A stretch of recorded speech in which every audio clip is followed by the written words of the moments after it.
So now Temacu's in a coma Oh, poor for 7 Temacu. years. When she awakes, we'll tell her everything that happened in the last 7 years, and she won't believe a goddamn part of it. Now why would Elon you? Musk owns Twitter. Oh, God. And that's not even the worst thing that happened. It's like a tempo moment. Episode 101. Let's have fun in the sun. We're back on TKAD, and there is no sun. It's the deep, dark winter where we record. This is Kill A Delibird, the Pokemon anime rewatch podcast where we're deep into winter, we're deep into Johto. We just had our 100th episode celebration bonanza last week with Pikachu shorts, and now we're back on the Johto grind, and boy, do we love grinding. We got that grind set going. We're grinding our gears. We're grinding our teeth. And nobody likes to grind their gears more than my co-host, Kellan. Kellan, how's it going? This better be a good episode because it's taking me away from the Game Awards.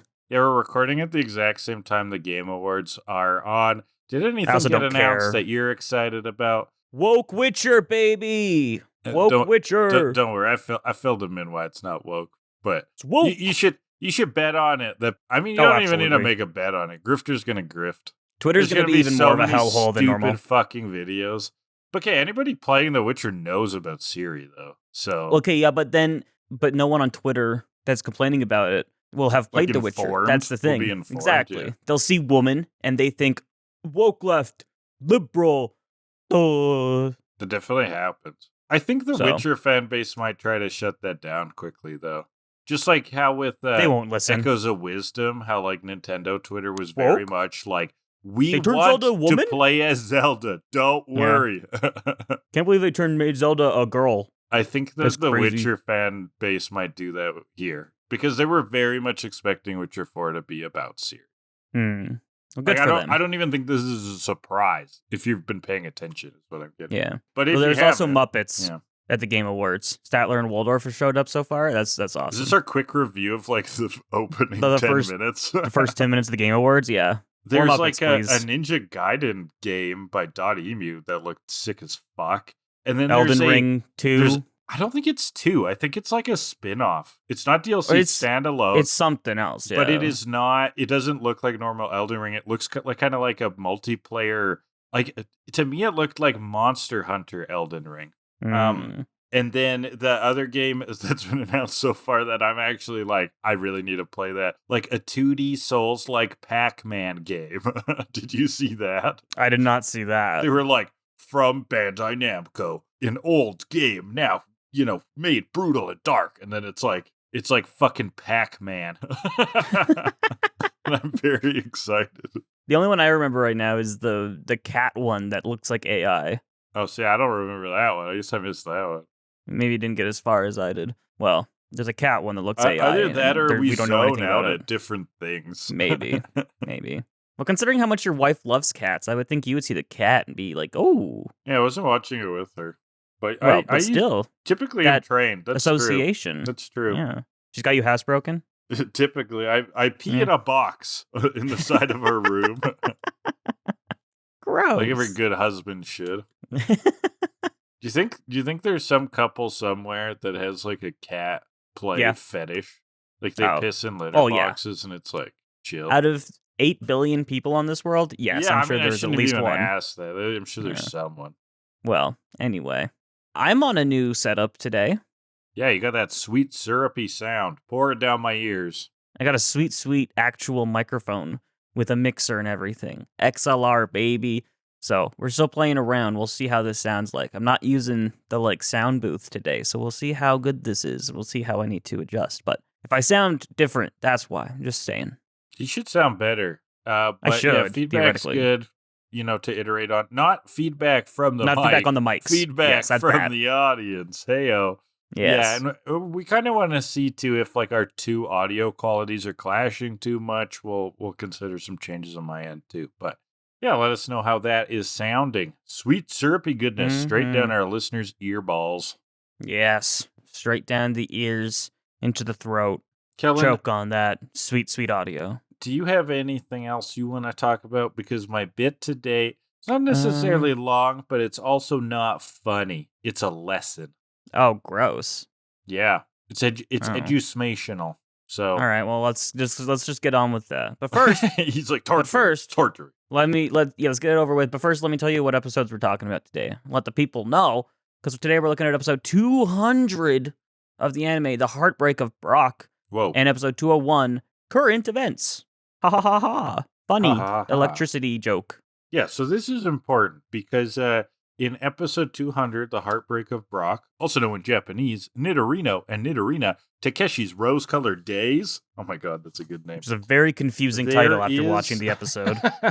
Honestly. Yeah. We'll get there. There's this character. Remember, her name is Temacu, okay? And she fits an anime prototype, okay? We've talked before about how Misty is a tsundere, and that, Kellan, was how I brought you into the world of deres, okay?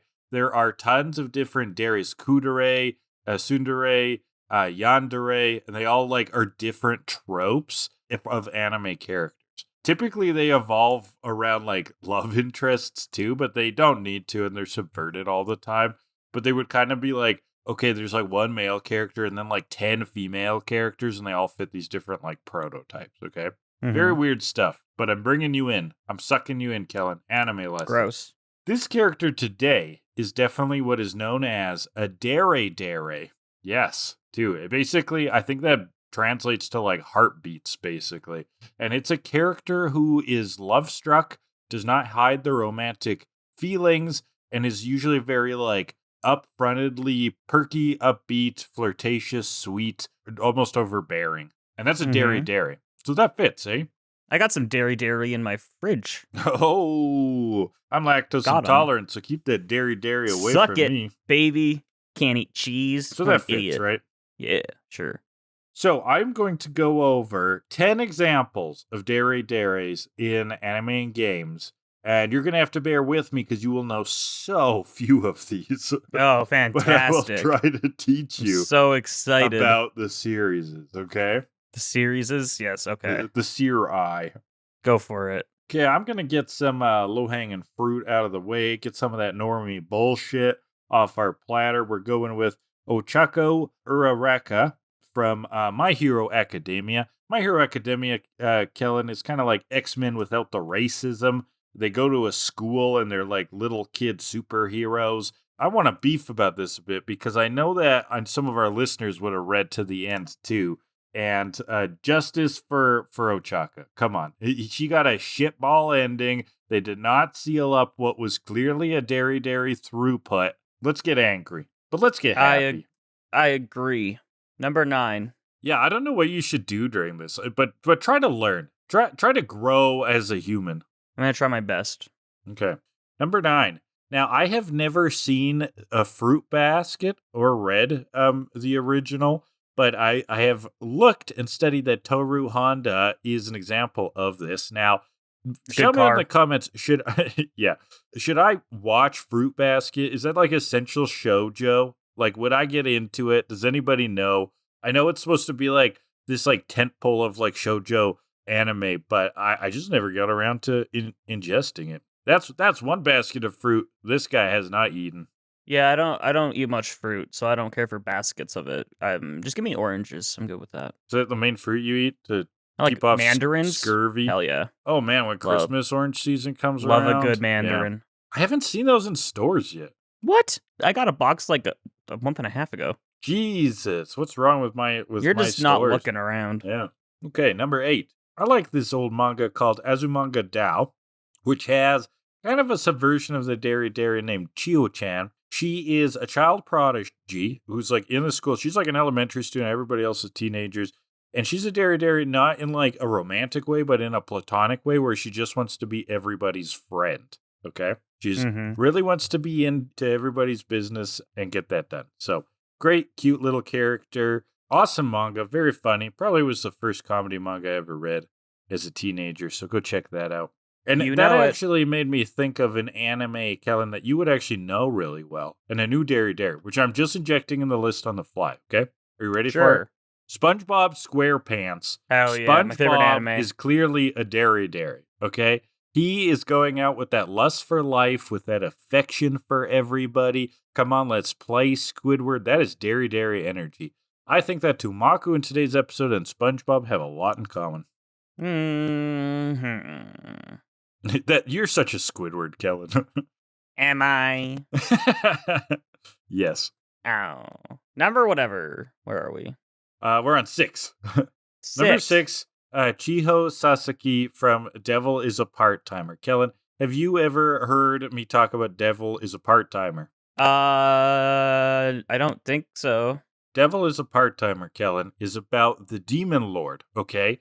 In this other realm, who then gets dragged into the real world by the hero and finds himself with his right-hand disciple poor and with nowhere to live. So in order to get himself back up the food chain, but in the real world, he needs to get a part-time job at McDonald's. So he starts working at McDonald's and vows to work up the corporate ladder to rule the world. So it's about Satan trying to work his way up middle management at McDonald's. So you're telling me that the entire lesson is that capitalism is worse than Satan?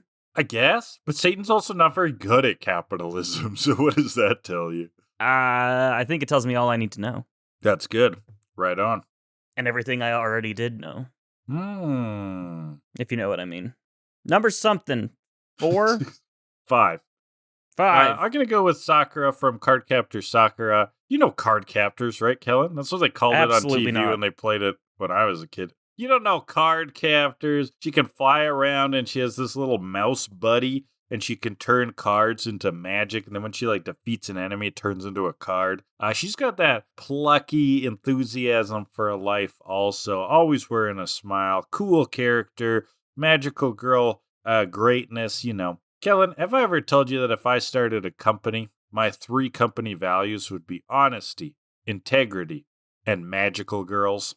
That sounds like a solid third pillar. I know, that would be up on the wall. Yeah.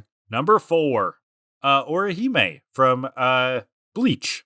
I had to think what the series is called again, even though I read it to fall asleep often. So Bleach is about a guy named Ichigo who can see ghosts and stuff. They're called hollows, I think. And some of them are evil. No, the evil ones are called hollows. Anyways, there's this girl who loves him so much named Orihime. She eventually gets magical powers too. She's pretty cool. But she is just heads over heels, stupidly crushing for him constantly. Mm-hmm. So she has that Temacu energy. So that's Orihime.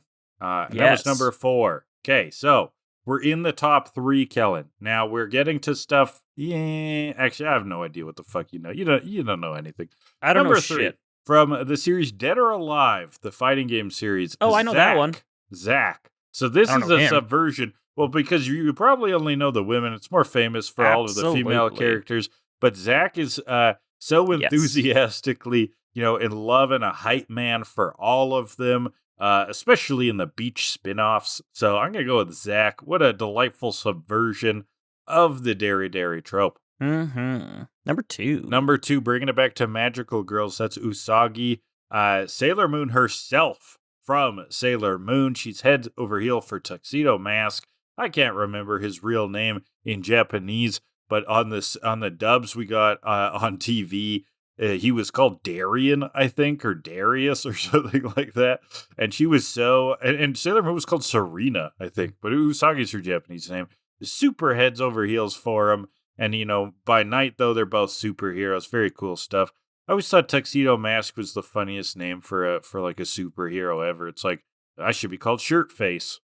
Jacket hair. Oh, no, I don't have I'll be white guy.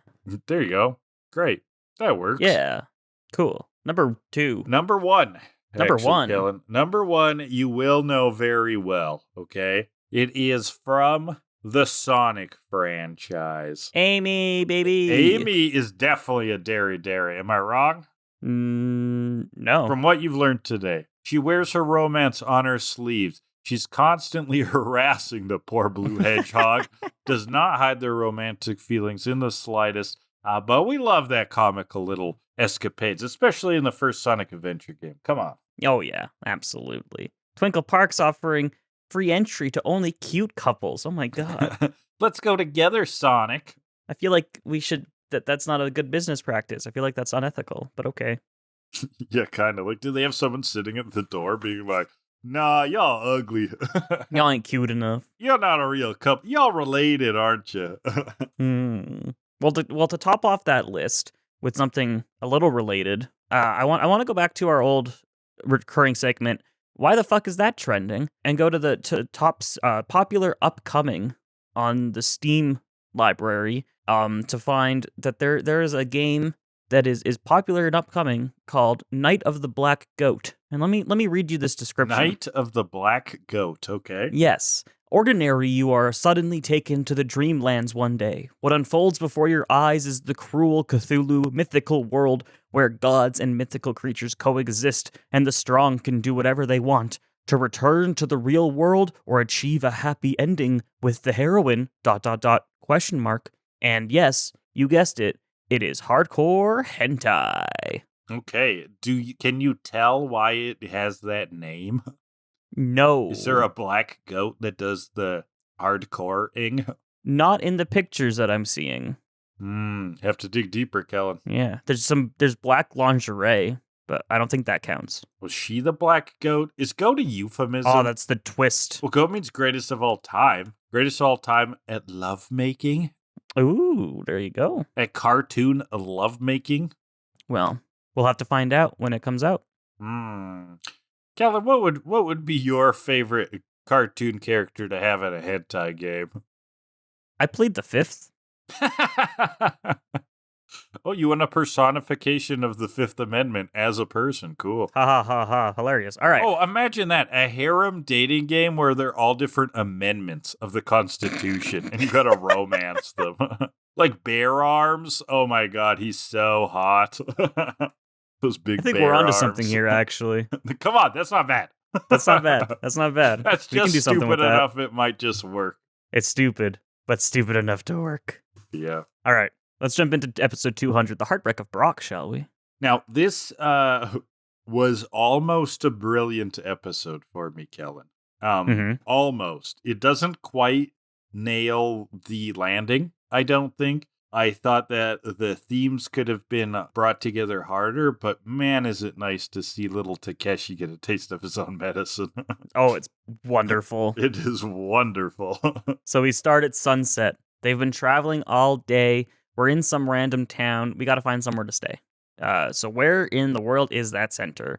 Luckily, there's this wonderful business lady walking down the street. We can talk to her. We'll ask her. But Brock's actually, he's free for dinner. She looks hungry, so he would love to take her out. Misty goes, she has reservations about dinner, which is some good wordplay.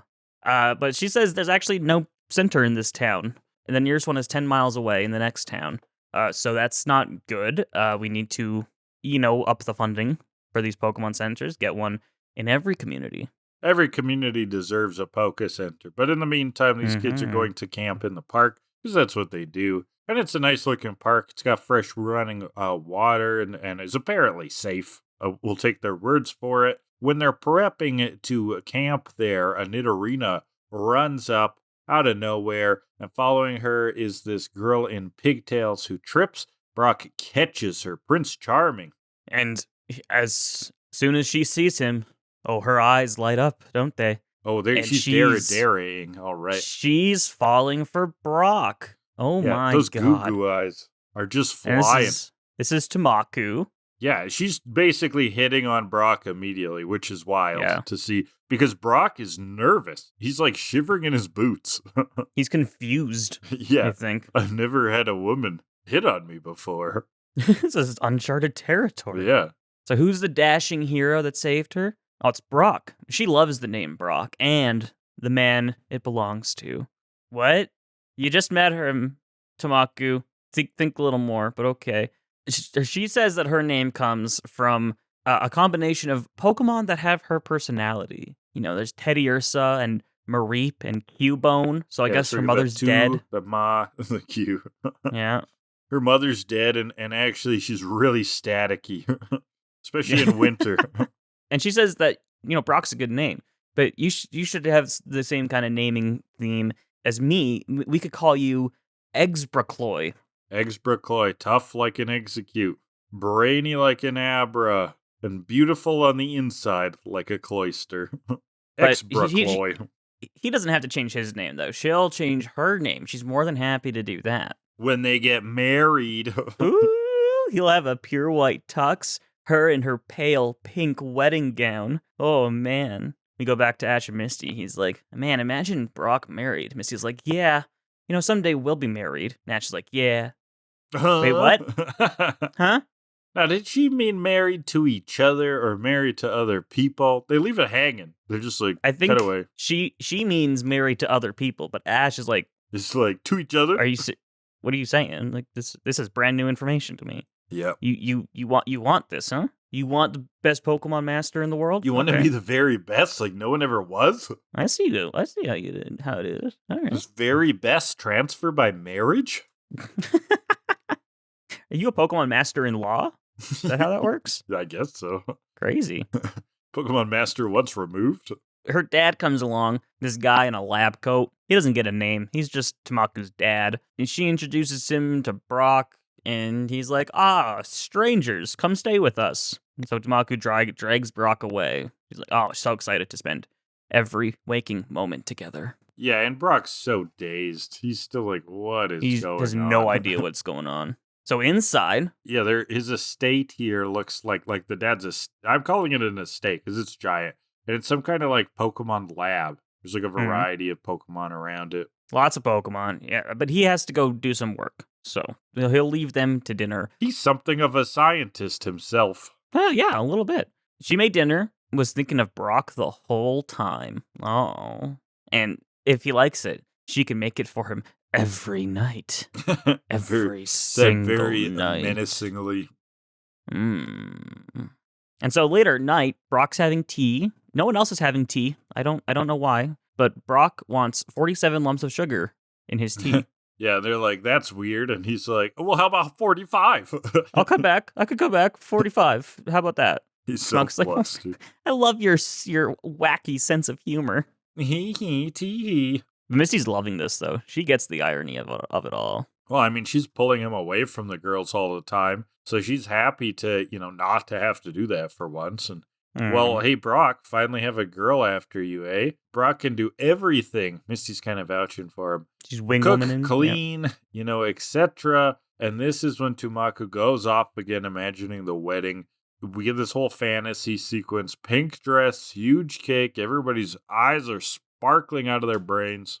Up the giant staircase is where the cake sits. I don't know why, but, okay, huge Is cake. That practical? Yeah. All right, yeah. It's going to be a lot of money. I don't know what kind of bakery you need to find for that, but... Dad's got that grant money. Oh, yeah, it'll be fine, yeah. That's why the town doesn't have a Poke Center. The dad is taking all of the funds. It's embezzling everything. For random wedding fantasies. Well, Misty, yeah, she's kind of pissed with how Brock is responding to this. So she drags him off, tries to, knock some sense into him. She likes you. Why can't you talk to her? Why aren't you saying anything? Brock's like, I've never been in this situation before. This is entirely new. Doesn't know how to adjust. Misty's like, dude, she's lobbing softballs at you. Yeah. All you got to do is take the swing. You'll hit a home run every single time. If you strike out here, Brock, you're never going to play in the Love League. She just called up Casey and got a ton of baseball metaphors. Brock just goes, oh no! Brock, it's a lot easier to like someone who likes you than to like someone who doesn't. That's a sweet sentence. How many of the girls you've fallen madly in love with have fallen madly in love with you? Not a one. Do you get it, Brock? So it's the next day.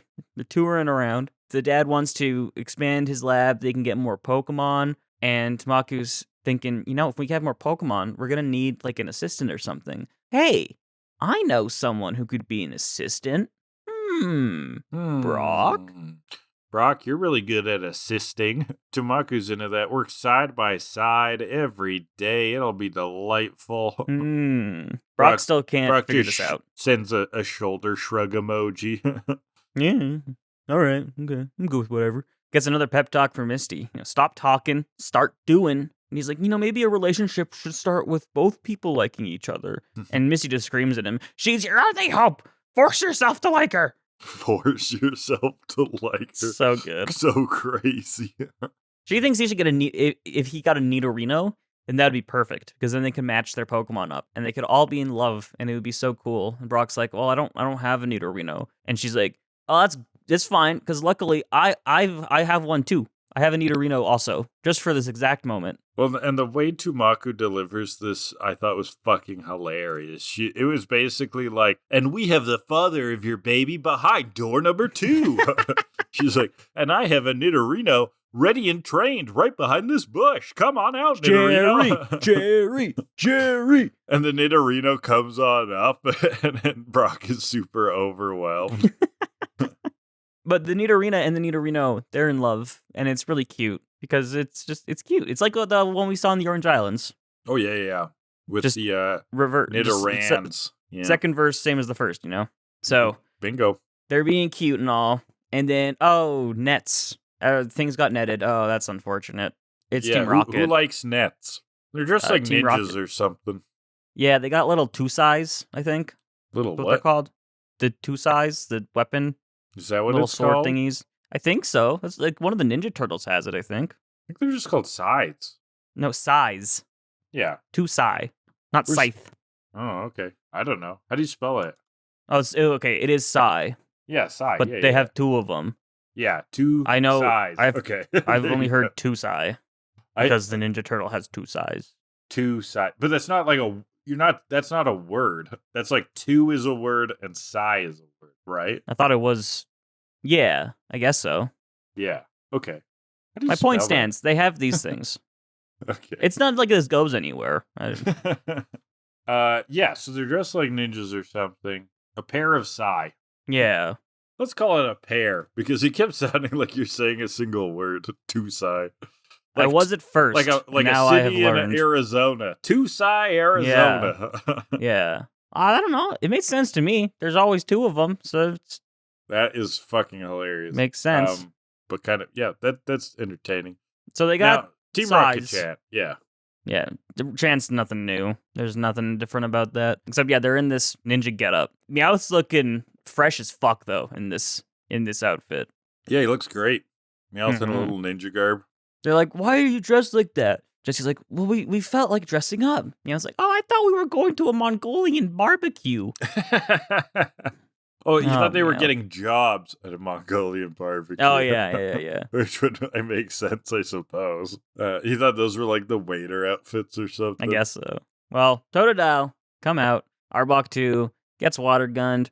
Weezing comes out, smoke screen. There's a thick smoke. We can't see anything. Team Rocket, they go to pull on their nets, and we see Temacu fall. And so Poliwhirl then bubbles the smoke away. I don't know why.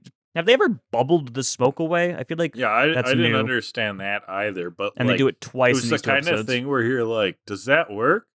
And then they do it, and you're like, I guess it worked. I got nothing there. It clearly worked. Doesn't matter. If it works, it did. It So, did. I guess. Well, with the smoke gone, Team Rocket we see have gotten away. But, the Pokemon are all fine. Yeah, the fuck That's did they good. steal? Did they just leave? Yeah, must have left. Except we're missing a person. Oh, they have Temacu. Oh, okay, great. They took Shit. the girl. Fuck. That's nice. That's not good. Cut ahead, Team Rocket celebrating, but as they're pulling in their nets, okay, this net's empty. That's weird. Pulling in the next net, something's a little bit heavier in there. Maybe they caught a Pokemon. No, it is Temacu. Indeed, who wakes Yeah, this is not a up good look for and them. immediately gets those shiny eyes for James. Well, she almost Whoa. falls out of the basket, and he catches her. Her knight in shining armor. Thank you for rescuing me. Does the whole name thing. 10 years to Mareep. Whatever the last one is. Cubone. His name. Dead mother. Cubone. His name should be Meduvasu. The potential of a Magikarp, gentle as a dugong, cute as a Vulpix, and hard to catch as a Sudowoodo. Aw, how sweet. Potential of a Magikarp was a nice one since James has this weird love-hate relationship with Magikarp. Yeah. Jesse and Meowth are just stunned by this. Like, what the fuck is did going James on? just get a girlfriend? This is crazy. Meowth's probably like, does he even swing that way? But Temacu is like walking at James. He's walking backwards. She's like, "You can be my new fiance," and that gives him straight up flashbacks to Jezebel from however long ago. Way it's back been. when his his shotgun marriage from his parents to try to keep the estate running. Who looks A lot like Jesse. weirdly like Jesse, yeah. The old fiance. So, but while he's having PTSD, Temacu's having another wedding fantasy. Blue dress this time to match his hair. Oh. Which is weird because his hair is purple. It's clearly confirmed here to be blue. Kellan. No, it's not, because the blue of her dress is nowhere close to the same color as James's hair. So are you saying that she's colorblind? Possibly. Okay. Or, well, you know what? Let's take a look at the color wheel. Blue and purple are not across from each other, so they are right next to each other. Is that complementary? I don't remember how the color wheel works. No, I don't think so. I think complementary is a cross. What color is James's hair? This is what I just typed into Google. And from r/Pokemon. Okay, apparently Johto journeys until X and Y. The color of his hair changed from periwinkle to lavender. Well, lavender's a purple. Yeah, Periwinkle Bubblepedia also says is periwinkle. also a purple. Mm-hmm. So it's purple. Periwinkle is a color in the blue and violet family. It's both. Kellan, it's both. It's more purple. Periwinkle is actually both. The image will be up on the video version, and y'all can judge for yourself. And if you think it's blue, don't comment. But it's right on the edge. And if blue and purple are right next to each other. Okay, periwinkle is a pale indigo color that takes its name from a flower. It is blue with shades of purple and sits between the two in the color wheel. It's both. Well, good for it. Kellan, it's both. We had a scientific breakthrough. Sure we did. It's both alive and dead at the same time. Schrodinger's hair color. Fuck. It's both a wave and a particle, Kellan. It's a wave. Oh It's my both. God. So, anyway, aside from that, regardless of blue or purple, her dress is not the same color as his hair. So, that's just fact. Well, they'll be the cutest couple. She can't wait for this wedding. Jessie sees the opportunity. You know, her dad owns a lab. James marries her. You know, once dad's dead, they'll inherit the lab. It'll be all theirs then. So they have much planning to do. Jessie's going to get on these wedding plans. Indeed. Lots of wedding planning. I mean, yeah, the rest of Team Rocket's fully behind this. Pokemon wedding presents galore. But, you know, James is he's so skeptical. My mom's a part of Team Rocket. She's like, well, I'll root for you at every game. That's so funny. That's a good one. James goes, Team Rocket is a secret organization dedicated to evil. And then she goes, every husband should have a hobby. That's good. Jessie's delighted she's joining the family. And James isn't. Then gets James in on the plan. Like, hey, we'll get inheritance money. Play along. We get in the lab. We get the Pokemon. You can say goodbye to her forever. It's fine. Mm-hmm. So we're at the lab. Gang's looking for Temacu. Yeah, and the town. The townspeople are going to go look for her. They all have big sticks. Yeah, we got a good old-fashioned, like, Beauty and the Beast angry mob kind of getting together. Except the tines have fallen off all their pitchforks. So they're just sticks. It's just the sticks now, yeah. Misty's angry with Brock still. Yeah, has to yell at him Brock's again. like not into this. What's going on? Go search. He's like, oh, okay. But who needs to search when you got the Noctowl search party? I mean, that's how you do it. Yeah. Right? Misty and Brock are yelling in the woods. Okay, cut back. Noctowl spotted the balloon. He comes in, tells Ash. Okay, cut again. Follow that bird. Now we go to the dad. Okay, Temacu's dad, sad and angry, in despair. And then who arrives at the door but Temacu herself with some mysterious people with periwinkle and red hair. Yeah, this is James, her fiance. In a nice suit. Jessie will be her maid of honor. Okay. They rescued her from the horrible Team Rocket. James it was like a romance sprung into novel. action, knocking them around. A perfect, beautiful meeting, like something someone with an overactive imagination would dream up in her unfulfilled fantasies. And we've got these like that one water. That was so funny, yeah. That was we've got very these good. like kind of watercolor style pictures during this that look like they're straight from a shoujo manga, like with the colorful, outsparkly eyes and everything. Yeah, so it's like, oh, she reads way too many romance comics. This is basically what's going on. And this poor Meowth was abandoned by Team Rocket, and Dad's like, well, there's not many people like you left in the world. Oh, amazing. These people took pity on that poor, sad, downtrodden Meowth. That pathetic cat. He had weaseling, little Ugh. sniffling, Gross. deplorable. Thank God we have little sympathy. Meowth.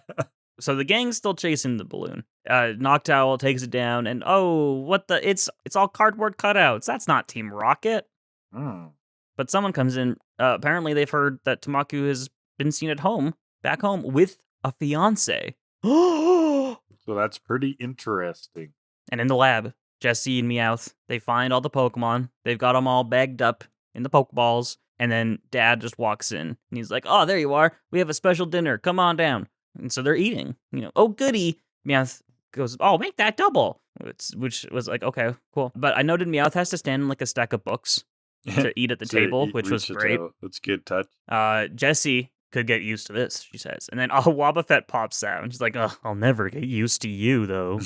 Jessie. James, on the other hand, is wondering if they should go, but Jessie, he plays a little footsie. Wait for what's going on. Wait a second. But they wait a little bit too long because the gang appears. Brock is furious. Misty's like, they look familiar. For once in their goddamn lives, one of them recognizes Team Rocket.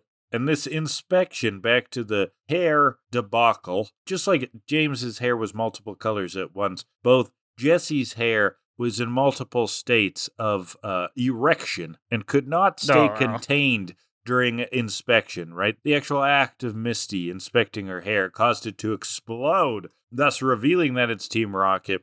That is funny, Kellan, that for this instant, Jessie's long hair gave them away, but like normally it doesn't fucking matter. Yeah. Only when it's convenient, I tell you. Only when it's convenient. Superlatively. Mm-hmm. Superb. Precisely. Superbly.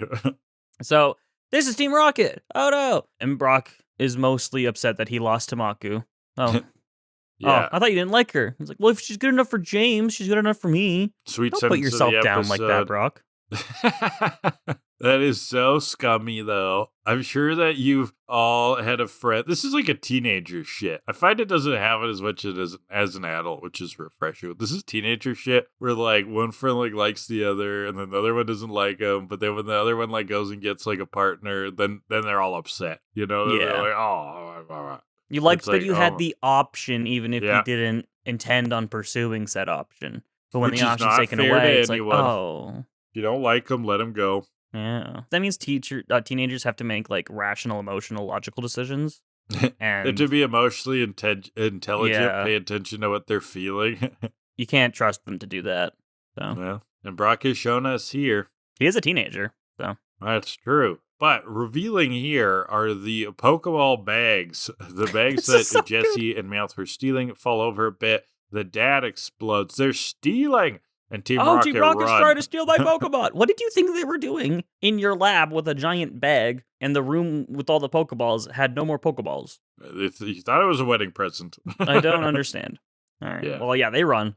Temacu just thinks there's a big misunderstanding. So we'll see where that goes. Chikorita she's comes still out. on James's side here. Yeah, Poliwhirl, wheezing, smoke screens, but Poliwhirl, again, just bubbles right through it. Arbok lunges in, Chikorita tackles it, immediate knockout, stops wheezing with the Razor Leaf, and Temacu jumps in to fight with James. She pulls out Nidorina on the gang. And this is a turn of events from the gang's perspective. They did not see this coming. Nidorina tackles Poliwhirl. Poliwhirl water guns James, but here's the kicker. Like the Secret Service in front of a president, Temacu jumps in front of this shot and gets struck down.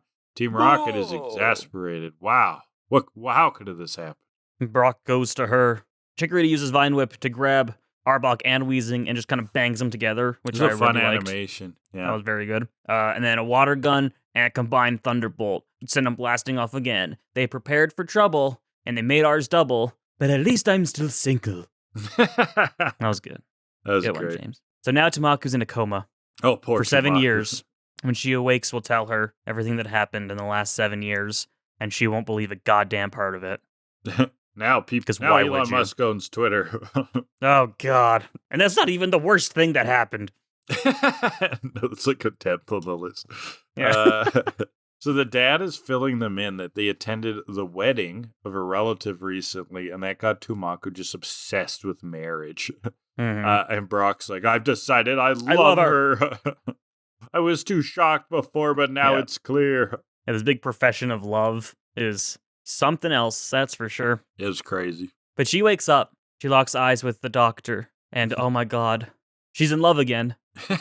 Picturing their wedding, her golden gown, him at her side. And then he fucking proposes. What is happening? Hilarious. How old is this guy? I know, it isn't Temacu like a teenager. I would assume so. And the doctor is, well, he's a doctor, so he's gotta be at youngest in his 20s. This is something and he's else, scruffy as heck looking. Yeah. But Misty hits us with a reality check. Even a Pokemon breeder can't compete with a doctor. Yeah, she says that like so not cartoony. Like it's not like so a voice being put on. Yeah, it's like, Brock, even a Pokemon breeder can't compete with a doctor. Yeah, she might as well have been like, whoa. Doctors get all the bitches. Hey, Brock. You ain't making that enough money, baby. You ain't got that dough, though. Get them dollar bills. Make it rain. So at sunset, they're heading out. Brock, he is different. This is the second sunset that we bookended the episode with sunsets. Nice. Brock is depressed. Sunset sandwich. The gang reminds him, you'll find another girl someplace. And even Pikachu comforts him. It was cute. And he's like, yeah, you know what? Girls in the next town would love to meet an eligible bachelor like me. And he runs off. Oh, my goodness. He turned around so fast. And we get another journey to Johto, and I just want to point that out because it makes me hurt. And that's the episode. So Literary Hour is the last 200 episodes of Pokemon where Brock does this exact thing. Right? Yeah, that is true. That is true. Okay, a little bit deeper or shallower. I don't know where you want to take this. The trope I was looking at is wanting is better than having. This idea of a character that's in love with something, like just desiring something, but when they get it, they don't want it. All too common. And like I said, I think like teenage romance is really the most evident thing here. But the Little Mermaid, who wants to have legs and experience that side of things, but then when she trades her voice for it, it kind of sucks ass. Yeah. Romeo and Juliet, they're just idiot teenagers who fall in love with each other, not realizing that, hey, you're 15, maybe chill out. There's a bit of that. Yeah. I was trying to look for something that was like a little bit more obviously someone who like hits on people when they hit on him. He's like, nah. But I couldn't really find anything that. But I think the Little Mermaid one works. I mean, this is the sad part. Like, I like episodic storytelling, but this is where it's sad when you can't really have, like, strong character progression. They're like, well, we need to have Brock's stupid bit for future episodes, so we won't make him learn a lesson here. Yeah, no. Well, again, he's a teenager. Teenagers don't learn lessons. Well, they can. This is realistic. It's not like an absolute rule. I don't know about that. Well, should be right. This is the 4 the plastic ping pong pitcher of objective rankings. We have a pitcher full of ping pongs. We're going to pull balls from it, rank this episode based on the categories written on those balls. What do we got first, Kellan? Our first category will be the Swamp Ash. Ooh, so this is how dirty do we think Ash's whole underwear situation is? Correct. So, okay, they're in a town, but like they haven't been to the Poke Center in a while. Remember, they haven't had good accommodations. They're having to camp. Okay, that's interesting. The episode before it was The Art of Pokemon, where they're in White Town, and they stayed up all night. Now, I know when I have to pull an all-nighter, which is rare, don't you feel a little something in your shorts? Isn't it a little uncomfortable? Yeah, it's not great. Before that, Control Freak, they were going through the ruins. Poke Spokesperson was the last time they obviously stayed at a Poke Center. Okay? We have that as a litmus test. Now, all the way back, when was the last time we saw Delia, though? That was a long time ago. Been a long time. So what do you think, Kellan? What evidence do we have here? Are they dirty? Well, I don't think they're that dirty. I mean, I think they're regular traveling dirty. Yeah. They've recently been at a center. They're at this guy's house. He's a rich guy, so they probably did a little washing up. Maybe he has a bidet, Okay. This is the kind of guy who would own a bidet. Yeah. Absolutely. Though everybody should own a bidet. But it has been so long since Ash has had that reminder from Delia about clean underwear. And how important And what is the TSN turning point fact of Delia's underwear persistence? You know what I'm saying? Not really, no. Let's double check the tapes. What is the impact of Let's go to that Delia? replay. Let's go for the replay of Delia Sponsored pushing by the OK underwear Tire. agenda. OK Tire, get your tires changed and change your underwear as well. This is Rotate the Delia your turning point. tires. No, that doesn't mean just driving. Oh. Oh. But that was one of 4.3. our original inspirations for it. This was how long it's been Delia. Oh, you're going 4.3. Okay. Yeah. Delia, like, resets. I think when they're, like, at a center, it resets to, like, 2. Delia resets it to a 0. Oh, right. That's what I Tires think. Dirtier. Okay. Yeah. Well, that's interesting logic. I think that Ash gets so caught up when he hasn't seen his mom around Pokemon that I think he forgets to even wipe sometimes. Oh. And she really brings him back to reality. But you're right. It could be way dirtier. It could be way worse. I'm going 6.5. Fine. Like, That's we're not talking 5.4. streaks yet, but the young man's a little ripe. Yeah, not all of the underwear has skid marks, but Right. there's a couple small stains. So, second one will be the animation. Ooh, okay.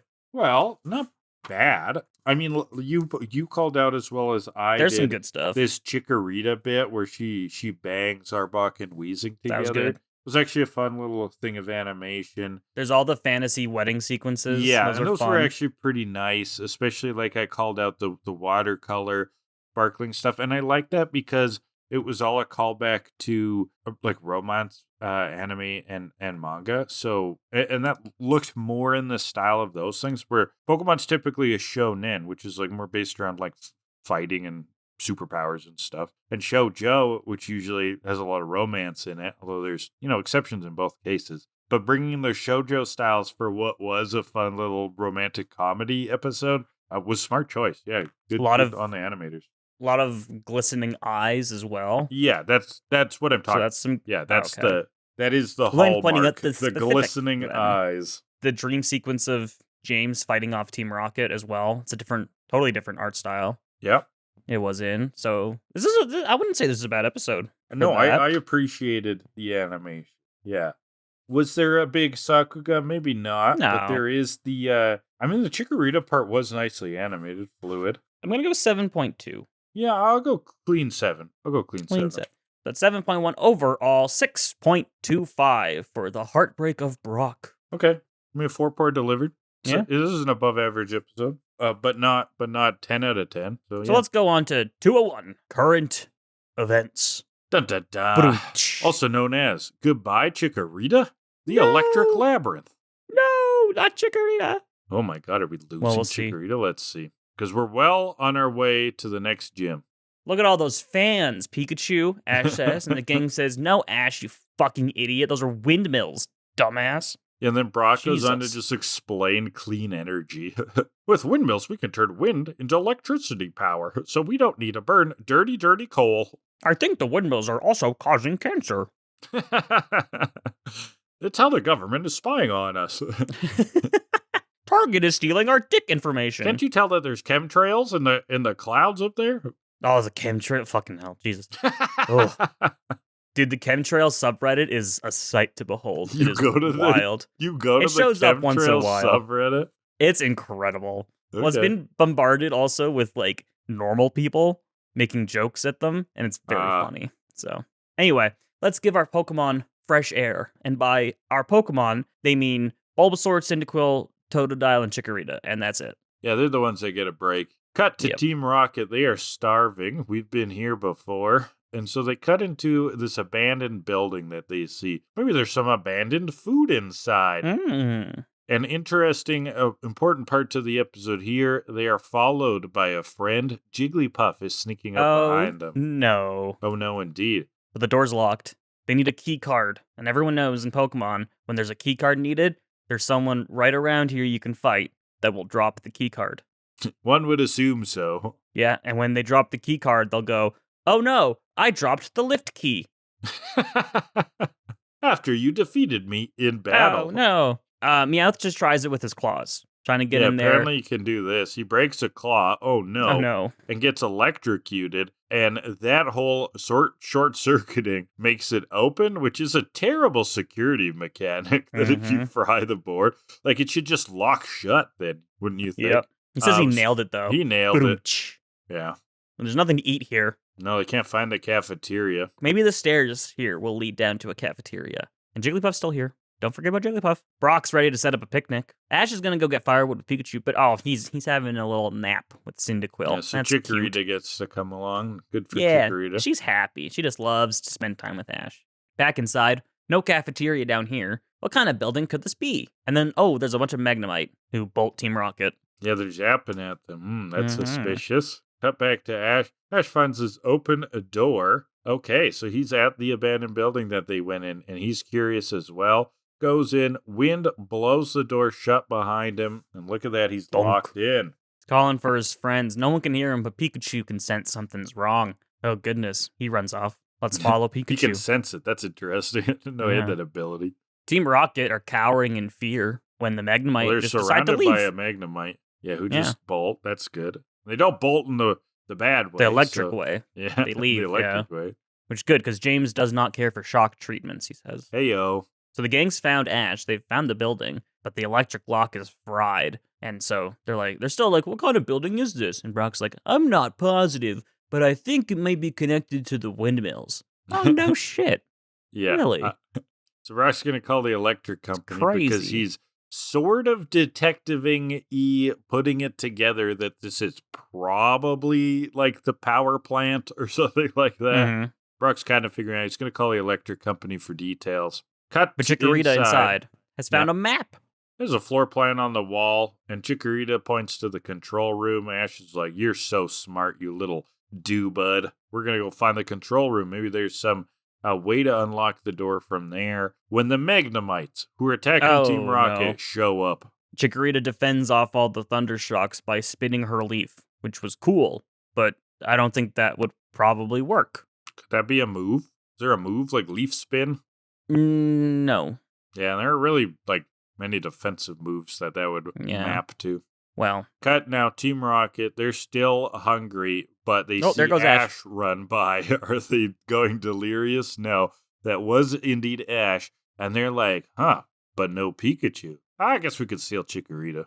Instead of lunch, we'll grab a Chikorita. You could also do both. Lunch is also something you should have, probably, but okay. They can't find the food. Yeah. Well, backed into a corner, Chikorita is razor leafing the Magnemite. But as she razor leafs them, more come in. They're just an endless swarm of Magnemite. Oh, yeah. And then boom, there's a Magneton. Uh-oh. Oh god. A big blast comes out. Giant electrical blast. Ash grabs Chikorita to dodge it. Oh, how sweet. Big boom. Team Rocket are watching. They're like, yeah, you wear yourselves out. Then we'll get all the Pokemon. Perfect plan. And then Wobbuffet comes out. I think Jesse calls him Blobbo, which was great. Good name. That was a good one.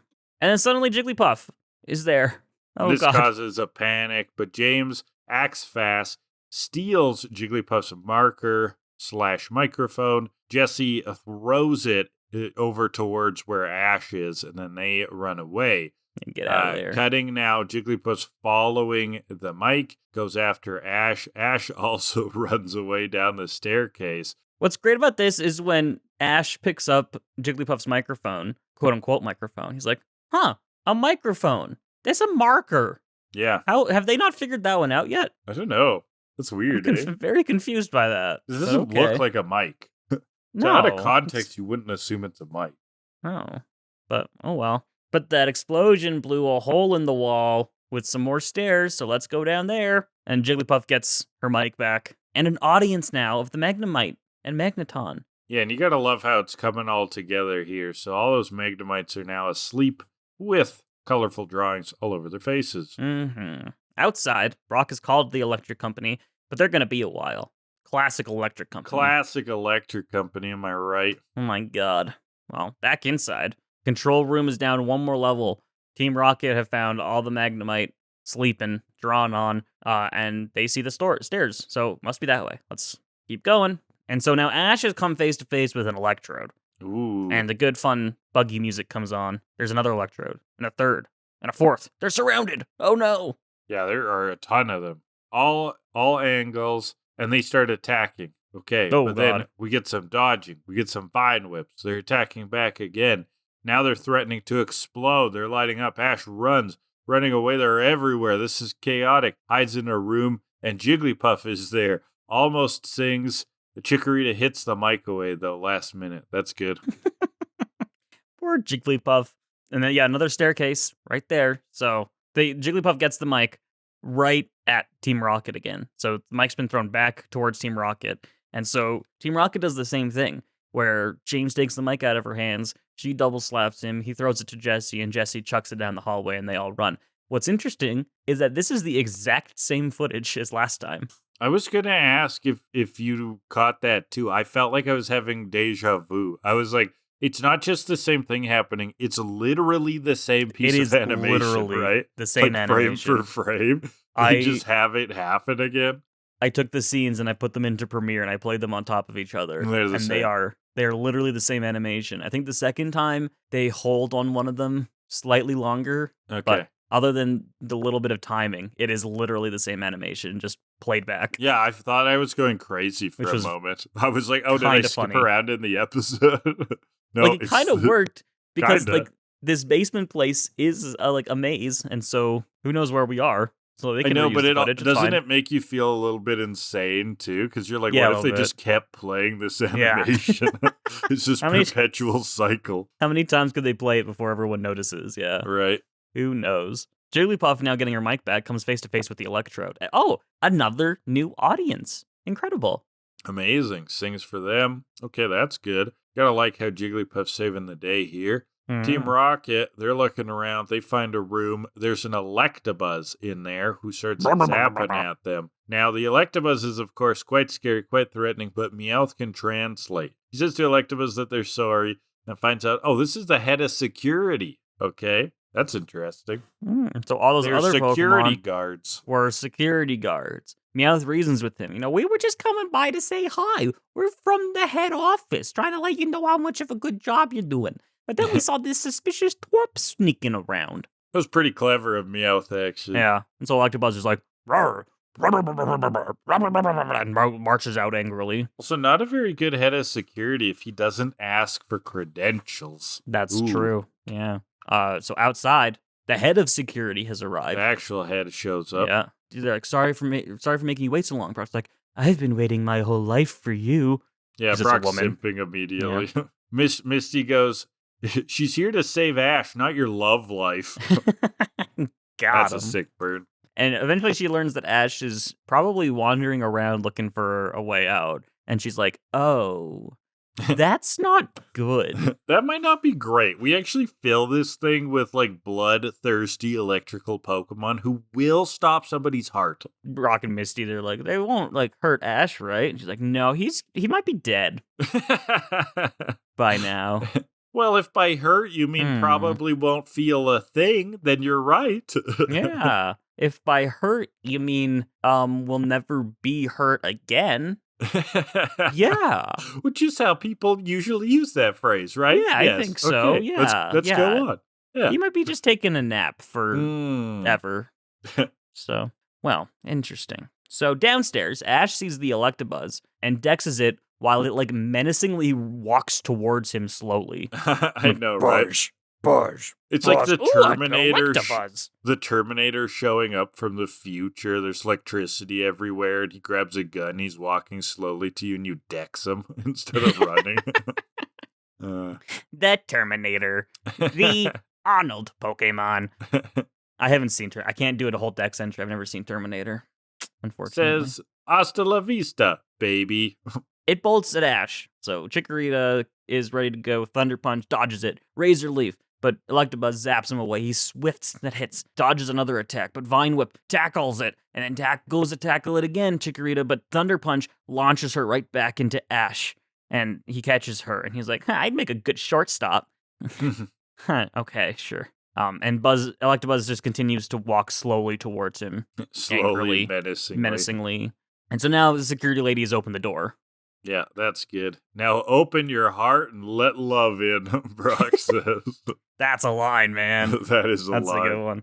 And then back down. Again, quick cut. Chikorita goes to tackle, but then, her and Electabuzz get caged. No Regular free motto range. again. No free range Pokemon here. No change to the motto, but wobbuffet pops into Meowth's place, and Meowth says, "Watch it, Wobby," which was nice. Watch it, cage Wobby? Apparently absorbs electrical attacks. Okay. It's way too hard. It made of real hard material. Chikorita can't Razor Leaf it at all. Right. So it's no good. They run off with the cage. Yeah, that's not good. Brock and Misty are searching, and Team Rocket goes up behind them and takes the elevator. So this is kind of interesting. There's a little bit of multiple groups going in different directions here, but when Misty turns around, she sees Ash running off in the opposite direction. It was like, oh, I just saw Ash. He's over there. He's going to take the stairs. Yeah. Because Team Rocket just took the elevator, so more time effective to take the stairs this time. And yeah, the gang sees him. And so outside, Team Rocket, they're running down the path with this cage. And Ash, and this is pretty fucking sweet, he just jumps down the cliff. Yeah, cuts them off. Team Rocket's brilliant detective goes, what's the troop doing here? He's coming after you to get back his Pokemon. He kind of like stole something You're not very paying precious attention to him. I thought, like you guys know this is a crime, right? Yeah, are you not You are a following motive, criminal. intent, blah, blah, blah? People tend to not like when crime Consequence. is done to them. Yeah. I think. Yeah. Yeah. Yeah. So, well. But while they're processing that, better let their Pokemon deal with it. Arbok and Victor Bell come out. Victor Bell eats James, of course. Poison Sting, Razor Leaf. Ash is just getting hurt. He's got no Pokemon out to defend him. Yeah, he's doing that, like, dancing thing to, like, avoid machine gun blasts. Chikorita doesn't like this. She's sad. You can just see it on her face as Ash just keeps getting hurt. She's crying. He gets like wrapped one frame by Arbok. Of Arbok, yeah, wrapping him fucked suddenly. I was like, oh, she just broke his spine. Okay. Yeah, Ash is dead. Yeah. Those big snakes wrapping you up, that's not good. That's very, very bad. You will die. No, but then he's fine. I don't know. He's okay. But he's just getting messed up, and he just screams, "Chikorita!" And she screams back, and then she starts to glow. And Ash detectively says, something is going happening. Ash, how many times have you seen this? Too yes, many. Ash, something is happening. You saw it in like the 3rd episode of the series. What if you reacted to everything that happens in your life by saying, something is happening?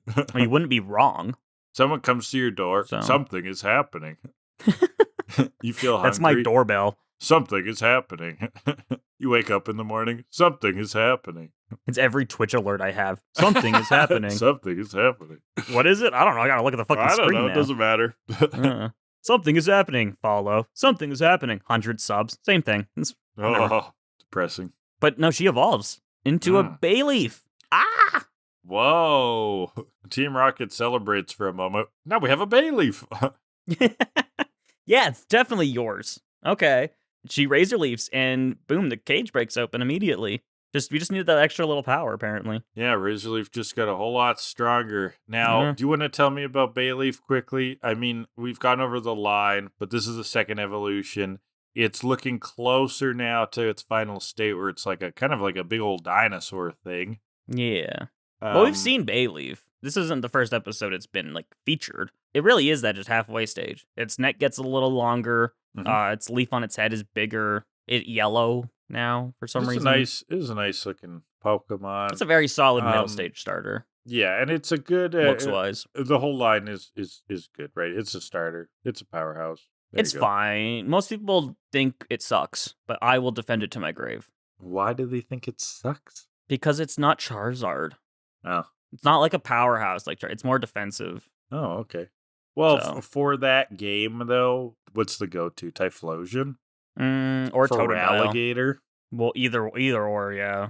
Those are the only other two options. Yeah. Chikorita is like kind of hard mode in Gen 2. Yeah, well, at least at the start, because you're back-to-back flying and bug. Flying bug, yeah. And it just doesn't learn it's just not as powerful. But again, it's more defensive. It's like, I mean, defensive Pokemon are just harder to use in single player in general. So that has something to do with it. Right. I mean, But it's just easier to be able to spam A, get your big moves yeah, going. flamethrower. Yeah. Yeah. But no, I'll always defend Meganium. I think it's a great Pokemon. I think it does very well if you use it right. You just Defend gotta, the defensive Pokemon. you gotta open your heart to the cool dinosaur. To let love guy. in. Yeah, that too. Fucking love these guys. They're the best. Well, I think the anime loves it too, because getting back to it, the music is ripping and roaring now as we get back into the battle. Electabuzz, Pikachu, and Bayleaf all line up. They're going to tackle this as a trio. They thunderbolt together, and then Bayleaf finishes them off with a Vine Whip. They go blasting off again. I feel like Vine Whip is not as bombastic of a move to send them blasting off again, though. I mean, for grass, really, they've got doesn't have Solar much. Beam. Solar Beam is your big blasting move. Everything else is like, throw a leaf at them. Make them smell some pollen. Yeah, Bayleaf doesn't even learn Solar Beam until level 55, so that's gonna be a little tough. Mm-hmm. Well, Ash wait, hugs hold on. Bayleaf. Bayleaf doesn't even learn Vine Whip unless it's breeding. Hold on. Is that true? In Gen 2, apparently, at least. Hold on, that's crazy. Insane. Yeah, Bayleaf's level up moveset is Tackle, Growl, Razor Leaf, Reflect, Poison Powder, Synthesis, Body Slam, Light Screen, Safeguard, Solar Beam, and Vine Whip's not a TM. Well, that's kind of weird then. Yeah, that would be kind of hard to play. That is so strange. It's been so long since I've tried that. Well, because like Bulbasaur is the Vine Whip one because it's got the vines in it. Sure. And then Chikorita is like it's the Razor Leaf one because it's got the fucking Razor Leaf on its head. So it's not really like supposed to be the Vine Whipper, but it didn't even learn it. They could not have. They needed to they be love able to Vine Whips in the show. Yeah, they need the Vine Whip. It's very important. But no, not without breeding does it learn Vine Whip. That's crazy. Wow, so this is a very special Chikorita. Where the hell did this thing come from? You got bred. Yeah. Well, Ash hugs Bayleaf. Great job. Good to have a Bayleaf around. This is a huge accomplishment. And then we cut to Sunset, where the head of security there is apologizing to Ash. Like, I'm sorry that we made this a death sentence of a dungeon. Our little power plant here could devour a kid any day of the week. Brock is still simping, of course, and Ash thanks Bayleaf for all that happened. And then Jigglypuff's here again. Oh, God. Sure is. Finally, she can sing for the humans, the audience she's always wanted. I mean, it's sunset, so it's really not the worst time to get them sleep. Ash even says he could use a nap. Says that. He's like, yeah, this works. It's just, not the comfiest place to sleep. But, oh well. Their backs are going to get fucked up in the morning. Yeah. But they always say they wake up super refreshed after a J-Puff sleep. So, yeah, she draws on them, of course, obviously, and just very cutely walks off in anger. And I really like that. Cutely. Nobody listens to me stay. And that's the episode. Also, I want to say that Bayleaf, I think, with the evolution, we get an updated cry for Bayleaf. Yeah. I actually really liked Bayleaf's cry, just as like an evolution of Chikorita's. It sounds like a more mature Chikorita. I don't know. Yeah, something about that. It's coherent for sure. Yeah. And it's not bad. Like with the word Bayleaf, I do think you're getting dangerously into that like human saying a word territory since that is a word. It's literally a word. But they kind of pulled it off. It's not too bad. Yeah. Yeah. So, literary hour. The trope I'm talking about from tvtropes.com is called Not OSHA Compliant, which is where you have some kind of place, factory, enemy base, etc. in a show that has really no human oversight, that is horrifyingly dangerous. And that's what's going on here. This place is presumably some sort of power plant, but there's no human oversight. Pokemon are ruling it, and it's quite dangerous. So the book I've found is called The Jungle by Upton Sinclair. Okay, this was a journalism on safety in Chicago meatpacking plants. Now it's in public domain. This is kind of turn of the century writing. Apparently this was a catalyst for today's food standards. So this was kind of a huge, a pretty important book, I guess, in the ethos, focusing on worker safety and product safety in the Chicago meatpacking plants. So there you go. Is this podcast OSHA compliant, do you think? I don't know. Do you have to be a company do you have to pay people? Can we just do what we want? That's a great question. Can we have Electabuzz run around and shock people? I think it's kind of funny if we put the tagline on the podcast, not OSHA compliant, because we don't have to be. Also, there's no reason for us to be. You know, Yeah, we're not a it's just factory not or relevant. anything. It's not relevant. Yeah, it's funny. There you go. Well, there you go. Yeah. Well, Alright. you want to ball me? Not really, but I'll pull a category. Sure, that works. Yeah. All right. Well, it'll be the first category, and that first category will be Ash Moron moments. Okay, was he stupid? I'll start with him walking into a strange building, Yeah, that was pretty dumb. not knowing Chikorita's evolving, not realizing it at least. Something is That's happening. dumb. I mean, come on, Yeah. that was a great Ash Moron moment line. Very good. You know, he's almost the opposite of it when he's figuring out, oh, here's a map, here's the control room. But Yeah, I he's kinda actually think, finding his way around. I think Chikorita figured that out. So she's the one that pointed to it, and he kind of just went along. Mhm. So I actually don't think we should give that to him. I think that was Chikorita. Seeing the Electabuzz be very angry towards him and being like, And "Ooh, just moronically dexing it. let me dex it." Yeah. Yeah. Even though you've seen Electabuzz before. Oh, right. Yeah, there's that for sure. And there are some parts where he's smart. Like, he doesn't wait for the elevator. He's like, fuck it, I'll take the stairs. Then he jumps down a cliff. Like, that's cool. I mean, that was kind of hype. Yeah. He lets himself get wrapped by Arbok, and that's just stupid. Why would you let yourself do that, Ash? Come on. Well, he's getting fucked up by that snake. Yeah. But that's pretty much it, I think. Okay, it's not absurdly moronic, but there's he does a have few that good moments. bullheaded heroism. Like, he just kind of Yeah. pushes himself. And there were a couple funny lines that we called it. I think that's what you gotta cash at the bank, right? When he's Yeah. kind of got this bullheaded sort of idiocy to it. And I don't really, the smart moments in it, I'm not crediting to Ash because No. I think they have to do with the people around him. So I'm gonna give that a 6. I do think it's 6? enough to tick the needle, you know, to push I was the needle in thinking, the direction. I was going 5.7. So Oh, that's pretty close, yeah. 5.85 for that. Second category will be the Team Rocket motto, which is What even not is it in new. this episode? There's nothing different about it. When do they do it again? When the cage drops in. And it's just standard, Yeah, it's just standard. but it has a cage. Yeah. And Okay. Meowth says, "Watch it, Wobby," when Wobbuffet takes his line. So that's like the one little bit. There's Oh, not even a that's fun nice. outfit. And background of it, like the R, standard R. Any posing, or are they just standing there? I think they're just there. This is a very typical I give it motto. a 2 then. I was thinking the exact same thing. So 2s all around. Overall current events gets 3.925. Oof. Ouch. It's not a bad episode, but that's For a a- little rough. For a plot episode, yeah, that's rough. Well, Quote unquote plot. yeah, I know Major what you mean event by episode. plot. As an episode that contains a major a event. canon event. Yeah. Yeah. But other than that, it's fillery.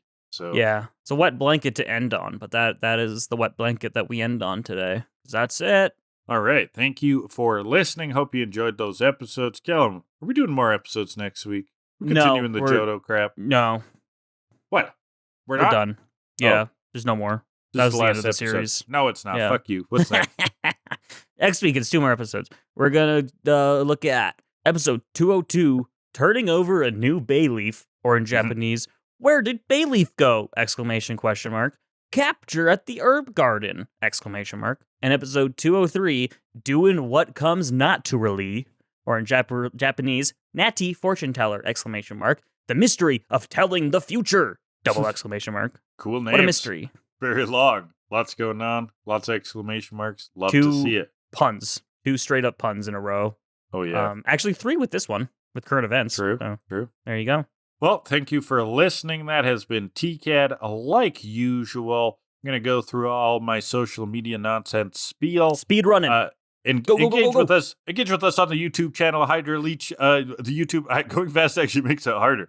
You can hit us up for questions. 2killadelibird@gmail.com. We also have Twitter, Blue Sky. The handle is 2killadelibird. You engage with us wherever podcasts are downloaded. Engage. Blah blah blah. Spotify, Apple. Blah blah blah. Intro and outro music is 80 Cent the Wave by Alexi Action. TikTok. Hydra Leeches. We're on TikTok. Kellan's on TikTok. Hydra Leeches. He's opening advent calendars right now. Yes. Oh, I just Jesus knocked over my Christ. mic. He's opening advent calendars right now. Very cozy, very comfy. Tune in there. And been twitching all along. Still doing some Zelda stuff. I see people hanging on this Twitch One channel. more It's Zelda. Fun. It's fun. So come one on. more Zelda stream. As of recording this, one more. Oh, you're almost And done? I think I can get it done in one more.